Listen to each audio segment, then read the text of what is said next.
ஓம் ஸ்ரீ குருப்யோ நமः.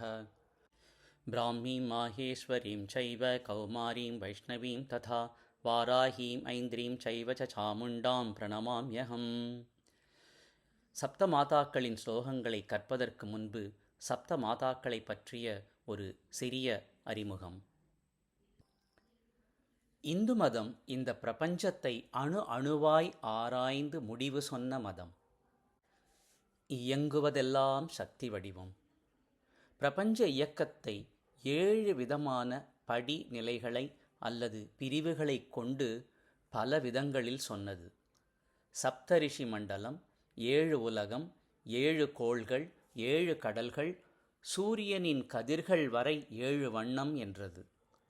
இந்த அடிப்படையான 7 விஷயங்களைத்தான் உலகமும் பிரபஞ்சமும் இயங்க துணை செய்யும் 7 சக்திகளை சப்த கன்னியர் அல்லது சப்த மாதாக்கள் என வகைப்படுத்தி வணங்கச் சொன்னது. சப்த மாதாக்கள் சக்தி மிக்கவர்கள். அவர்கள் வழிபாடும் பூஜையும் மகா அவசியம் என வலியுறுத்தவே எல்லா ஆலயங்களிலும் ஸ்தாபித்தார்கள். அந்த சப்த கன்னியர்களுக்கு பிராமி, மாகேஸ்வரி, கௌமாரி, வைஷ்ணவி, இந்திராணி, வராகி, சாமுண்டி என 7 பேர் சொல்லி வைத்தார்கள் ரிஷிகள். பிரம்மனில் இருந்து இயக்குபவள் பிராமி, மகேஸ்வரனில் இருந்து இயக்குபவள் மகேஸ்வரி, முருகனிலிருந்து இயக்குபவள் கௌமாரி, விஷ்ணுவிலிருந்து இயக்குபவள் வைஷ்ணவி, வராகமூர்த்தியின் அம்சமாய் வராகி, ருத்ரனின் அம்சமாய் சாமுண்டி. இவர்கள் படைக்கும் தொழில், காக்கும் தொழில், அழிக்கும் தொழில், இயக்கும் தொழில் என எல்லாவற்றுக்கும் ஆதார சக்தியாய் நிற்பவர்கள். இந்து வழிபாட்டில் இவர்களுக்கு முக்கியமான இடம் உண்டு. பிராமி. பிராமிதான் சப்த கன்னியரில் முதல் தெய்வம். பிராமிதான் சிந்தனைகளை, நல்ல அறிவினை, ஞானத்தை தருபவள். அவள் ஒவ்வொரு படைப்பின், ஒவ்வொரு உயிரின் ஞானமாக நிற்கின்றாள். அவள் மூளையினை பலப்படுத்தும் தெய்வம் என்பதால் அது சம்பந்தமான எல்லா வரத்தையும் தருவாள். பிராமியின் ஸ்லோகத்தை சொல்லி வழிபட வழிபட மூளையும் அது சார்ந்த செயலும் பலமாகும். அதை சொல்லி எழுதும் தேர்வுகளிலும் விஷயங்களிலும் முழுமையான வெற்றி கிட்டும். தெளிந்த சிந்தனையும் நிதானமும் பக்குவமும் அறிவும் ஞானமும் வளரும். மகேஸ்வரி. சப்த கன்னியரில் 2ஆம் தேவி மகேஸ்வரி. சிவனின் தோளிலிருந்து உருவானதால் உடலின் எலும்பின் அதிபதி ஆகிறாள். எலும்பு சம்பந்தமான நோய்களே தலை முதல் கால் வரை ஏதோ ஒரு உருவில் வந்து மானிடரை முடக்கும். அவளை வேண்ட வேண்ட அவள் எலும்பு நோய்களை தீர்த்து முழு சக்தி தருவாள். மகேஸ்வரியின் ஸ்லோகத்தை சொல்ல சொல்ல தொழில், குலம், சொந்தம், நிர்வாகம், வீடு என எதெல்லாம் உருவமின்றி, வடிவமின்றி, ஒழுங்கின்றி இருக்குமோ அதெல்லாம் ஒழுங்கு பெறும். தினமும் சொல்ல சொல்ல எலும்புகள் பலம் பெறும். உறுதியான கடுமையான உழைப்பினை தடையின்றி செய்ய முடியும். முக்கியமாக எதையும் சுமக்கும் பெரும் பலம் மனதாலும் உடலாலும் வாய்க்கும். ஆக்ரோஷம், கோபம், நிதானமின்மை எல்லாம் அழிந்து எருது எந்த களைப்பும் வன்மமும் இன்றி உழைப்பது போல உழைக்கும் மனநிலை மட்டும் வாய்க்கும். கௌமாரி. கௌமாரி தேவி 3ஆம் கன்னி தெய்வம். அவள் முருகனின் அம்சம். இவளே இயக்கும் சக்தி. பொதுவாக இயக்கும் சக்திக்கு சிகப்பு வர்ணம் என்பது இந்துக்கள் என்றோ கண்டறிந்த ஒன்று. அதனாலே சக்திக்கெல்லாம் சிகப்பு வர்ணம் கொடுத்தார்கள். அதைத்தான் இன்று விஞ்ஞானமும் சொல்கின்றது.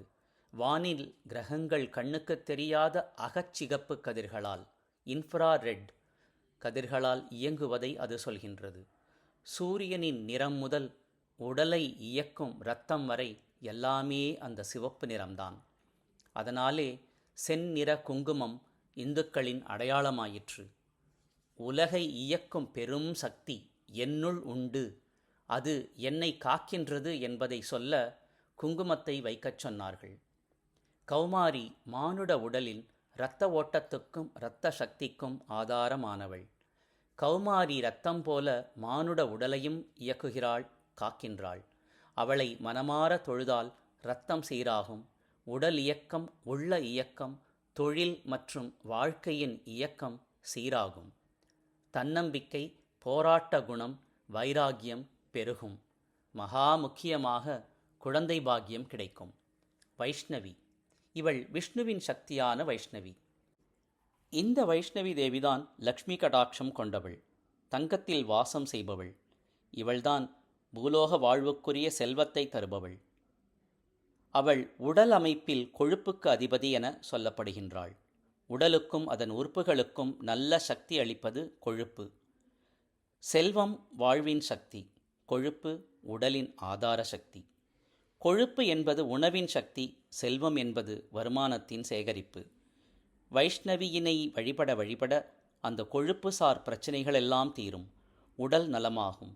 நலமான உடலின் மூச்சும் இரத்த ஓட்டமும் சீராகும்.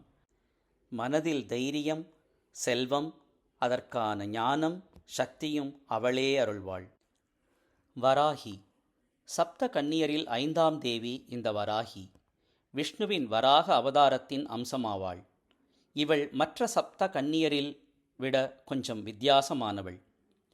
அதி உச்ச பலசாலி, மிருகபலம் கொண்டவள், அதே நேரம் கனிவும் அன்பும் நிரம்பிய மனம் கொண்டவள். பூமியினை தோண்டி சென்று கிழங்கும் இதர வேர்களையும் கண்டறியும் சக்தி வராகத்துக்கு மட்டும்தான் உண்டு. இதை கவனித்த ரிஷிகள் மனதின் ஆழம் வரை சென்று ஆசை, அகங்காரம், வன்மம், கோபம், காமம் என எல்லாவற்றையும் வேரோடு கிள்ளி எரியும் சக்திக்கு அந்த வராக வடிவம் கொடுத்தார்கள். பகையோ படையோ எது என்றாலும் அடி ஆழம் வரை, ஆதி வேர் வரை சென்று கருவறுக்கும் சக்திக்கு அந்த உருவத்தை கொடுத்தார்கள். இன்னொரு சூட்சுமமான விஷயத்தையும் காட்டில் தவமிருந்த ரிஷிகள் உணர்ந்தார்கள். அதாவது வராகத்தின் மூச்சு கிட்டத்தட்ட பிரணவ மந்திரம் போன்ற ஒலியுடையது. இந்த வராகிதான் உடலின் தசைக்கு அதிபதி. தசைதான் ஒருவனின் வலிமையினை காட்டும், அழகும் பொலிவும் தரும். வராகியினை வணங்கினால் எல்லா பகைவரும் ஒழிவர். அவள் எதிரிகளை வேர்வரை அழிப்பாள். மறைந்திருக்கும் ஆபத்தையெல்லாம் அகற்றி குடும்பம் எதிரிகள் தொல்லையின்றி வாழ வைப்பாள். முழு உடல் நலமும் உள்ள நலமும் தடைகளற்ற எதிரிகளற்ற வாழ்வும் வளமும் காவலும் அவள் தருவாள்.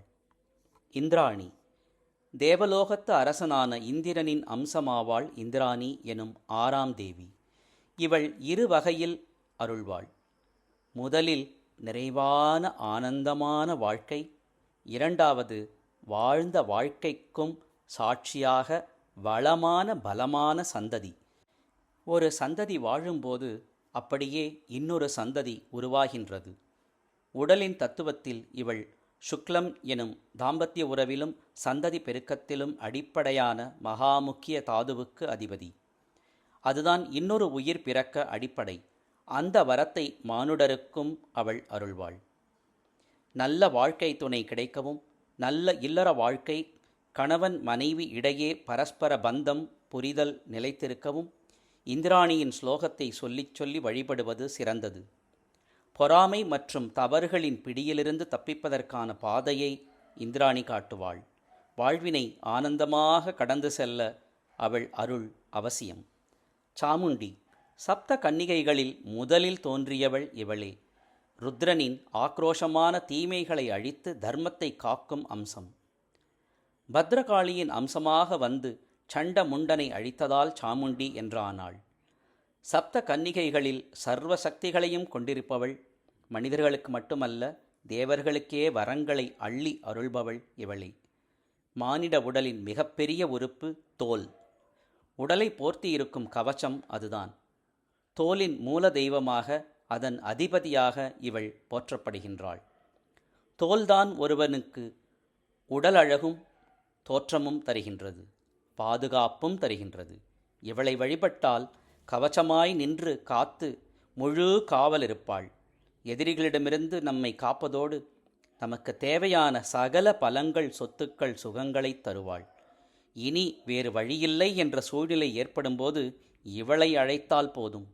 புது புது யுக்திகளை காட்டுவதோடு முடியாததையும் முடித்து வைப்பாள். நமது அகத்திலும் புறத்திலும் எதிரிகளில்லாத பெருவாழ்வு, ஆனந்த வாழ்வு, இறை அம்சத்தோடு கூடிய தெய்வீக வாழ்வினை தருவாள். இப்படியான சப்த கன்னிகைகள், சப்த மாதாக்களின் ஸ்லோகங்களையும் தியான ஸ்லோகங்களையும் அடுத்த பதிவில் கற்போம். இதன் வாயிலாக சப்த மாதாக்களை பற்றி அழகாக எழுதிய பிரம்ம ரிஷியாரின் முகநூல் பதிவிற்கு நன்றிகளோடு ஸ்ரீ குருப்யோ நமஹ.